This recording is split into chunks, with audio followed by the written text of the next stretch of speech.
Selamat pagi Bapak, Ibu, Saudara yang dikasihi oleh Tuhan. Apa kabar? Kita berjumpa kembali pada persekutuan doa Sabtu pada pagi hari ini. Saya berharap kita semua dalam keadaan yang sehat dan penuh sukacita yang dari Tuhan.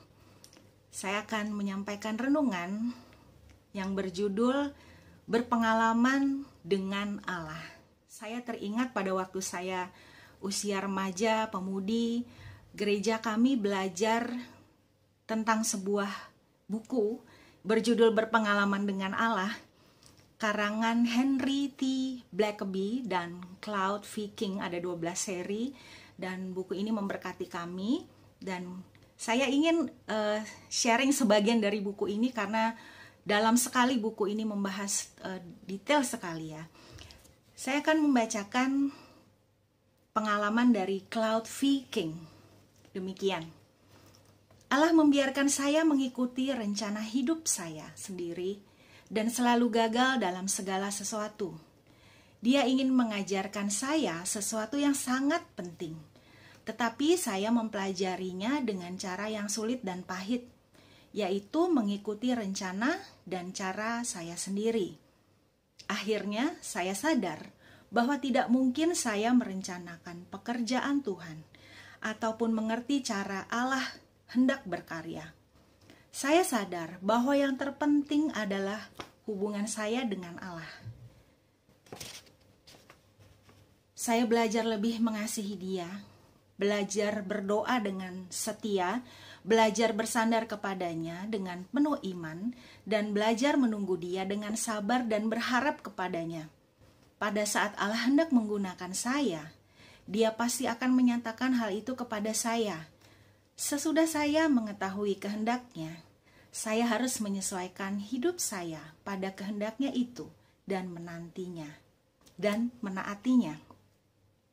Sampai pada saat pernyataan Allah itu, patutlah dengan sabar saya mengamati kegiatan Allah dan berdoa. Saya yakin bahwa waktunya tepat dan caranya sempurna. Mari kita berdoa. Bapa di surga, kami mengucap syukur Tuhan untuk pagi hari ini. Kami boleh bangun, kami boleh ada sebagaimana kami ada karena kekuatan, karena kemurahan, dan karena berkat kasih karunia Tuhan. Tolong kami Tuhan untuk dapat memahami firman Tuhan, untuk memahami maksud dan rencana Tuhan dalam hidup kami, sehingga kami boleh mengenal Tuhan lebih sungguh lagi. Kami boleh mengenal Allah yang hidup dalam hidup kami. Terima kasih Tuhan, ampuni segala dosa dan salah kami. Tuhan yang memberikan hikmat dan pengetahuan yang baik kepada kami. Dalam nama Tuhan Yesus, kami berdoa. Amin. Pernah mendengar Bapak Ibu Saudara, pengalaman itu guru yang kejam karena ia memberi ujian terlebih dahulu, baru memberi pelajaran. Kalau di sekolah, guru memberikan pelajaran dulu, lalu kemudian kita akan menghadapi ujian-ujian. Nah, coba kita lihat diri kita masing-masing. Berapa usia kita sekarang? Berapa banyak pengalaman yang sudah kita dapatkan sepanjang usia kita? Bagaimana dengan berpengalaman dengan Allah? Ini hal yang menarik.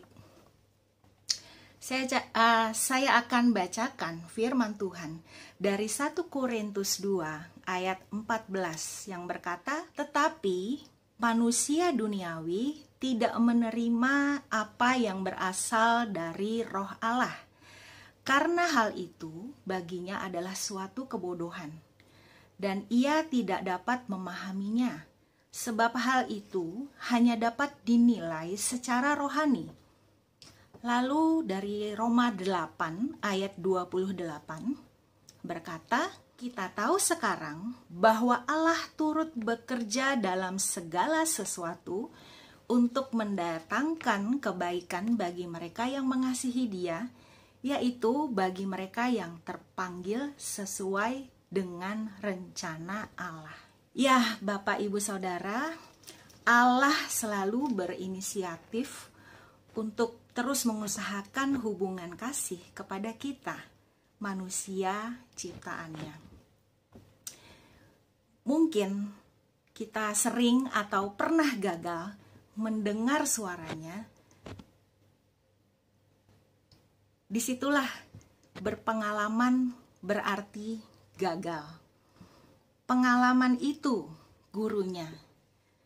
Oleh karenanya kita harus tinggal di dalam pokok anggur. Seperti tertulis dalam Yohanes 15 ayat 5 berkata, "Akulah pokok anggur dan kamulah ranting-rantingnya. Barang siapa tinggal di dalam aku dan aku di dalam dia, ia akan berbuah banyak, sebab di luar aku kamu tidak dapat berbuat apa-apa." Demikianlah firman Tuhan dari Yohanes 15 ayat 5. Apakah hidup kita sudah berpusat pada Tuhan ataukah masih berpusat pada diri sendiri? Mari kita lihat bagaimana kita dapat menanggapi inisiatif Allah dalam hidup kita. Bagaimana cara kita mengenal Allah lewat pengalaman. Ada 7 poin yang akan saya bagikan di sini. Yang pertama, kita tahu bahwa Allah selalu bekerja di sekitar kita.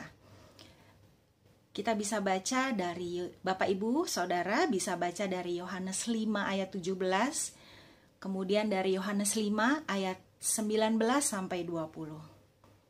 Yang kedua, Allah mengusahakan adanya hubungan kasih dengan kita yang sifatnya nyata dan pribadi.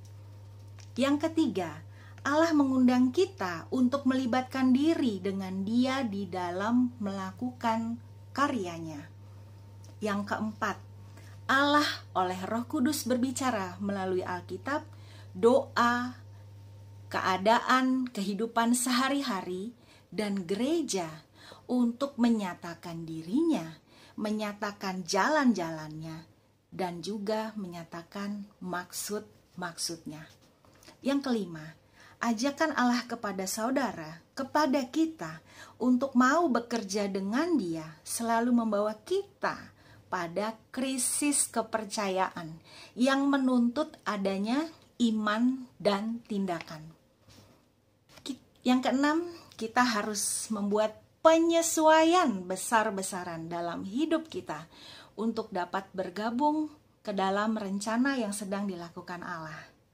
Yang ketujuh, kita dapat mengenali Allah lewat pengalaman saat kita menaatinya dan Ia melakukan karyanya melalui kita secara pribadi. Mari kita menyesuaikan hidup kita kepada Allah agar Ia dapat berbuat melalui diri kita apa yang diinginkannya. Bukan Allah yang menyesuaikan diri dengan rencana kita, dengan keinginan kita. Dalam setiap keadaan Allah menuntut kita bersandar penuh kepadanya, bukan pada suatu metode. Kita tidak boleh membiarkan diri dipimpin oleh pengalaman saja. Juga jangan sampai membiarkan diri dipimpin oleh tradisi, metode, ataupun rumusan. Seringkali orang-orang mempercayai cara-cara ini karena gampang sekali, sehingga orang berbuat sesuka hatinya dan meletakkan seluruh beban tanggung jawab kepada Allah. Mari kita perbaiki hubungan kita dengan Allah dan selamat berpengalaman dengan Allah. Terima kasih Tuhan untuk renungan hari ini. Tolong kami untuk dapat boleh berpengalaman dengan Allah secara pribadi. Mampukan kami Tuhan untuk lebih dalam mengenal Engkau Allah yang hidup. Engkau Allah yang ingin berkarya melalui kehidupan kami. Ampuni kami kalau kami tidak taat. Ampuni kami kalau kami tidak berjalan seturut dengan kehendak-Mu Tuhan. Kami mohon pimpinan Tuhan dalam kehidupan kami hari lepas hari. Biarlah kami semakin disempurnakan untuk dapat melakukan apa yang Tuhan inginkan bagi hidup kami. dan kami tahu apa kehendak Tuhan dalam hidup ini. Terima kasih Tuhan, dalam nama Tuhan Yesus kami berdoa dan mengucap syukur. Haleluya, amin. Sampai jumpa kembali, Tuhan Yesus memberkati Bapak Ibu Saudara sekalian.